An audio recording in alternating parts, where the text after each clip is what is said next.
Hi, I'll be showing you how to start a Landslide NTAF session, capture actions, and create a test case using those actions. The Landslide NTAF session allows the iTest user to start a Landslide session through an NTAF proxy. If you're not connected to an XMPP server, the new session window will only offer a general Landslide session option in the dropdown. After you log into the XMPP server, the specific Landslide versions offered through the proxy will be listed as well. Currently, we're connected to an XMPP server, we have our proxy running, and we have Landslide installed on the device.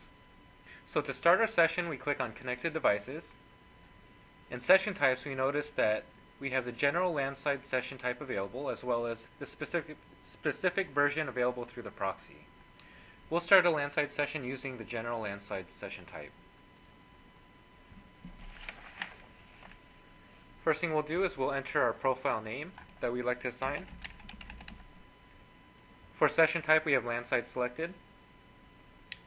In the server settings, NTAF node is a JID of the proxy node. Since we're connected to the XMPP server, clicking the arrow will show a list of available proxies from that server. NTAF tool is the Landslide TA or Landslide tool version you'd like to use. Again, since we're connected to the XMPP server, clicking the arrow will show a list of versions available through the proxy was selected. Next, we enter the URL of the Landslide TAS server. We enter our username and password. Here you provide the credentials that Spirent iTest should submit to gain access to the Landslide TAS server. A normal way to build an iTest test case is to capture it from the GUI. We press Save and Start to start the session and open the Landslide GUI.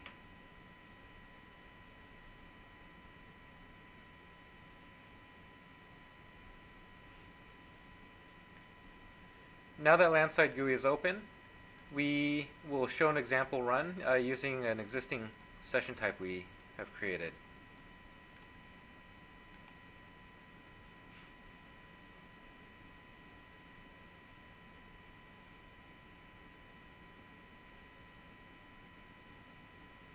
Now select Run.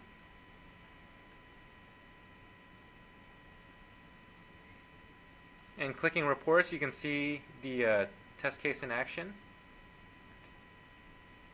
Now, one thing to note, going back to iTest, is you'll notice that when the Landslide session starts and the editor window shows up, closing this editor window will close the session and the Landslide application as well. Notice also that the NTAF registry view and the NTAF sessions view appear on the bottom as well. Going back to our Landslide GUI, we'll go ahead and stop this run, save, and close. Going back to iTest, again, closing this session editor view will close the session and close the Landslide application as well. Now to see the actions that we captured, we open the capture view, and we create a test case using the captured actions.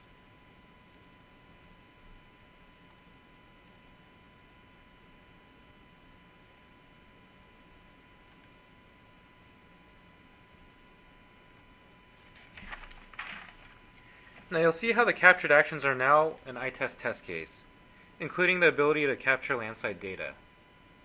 One thing also is, in a test case, if you want to modify actions, clicking the drop-down will show a list of all actions available through, or all Landslide actions available.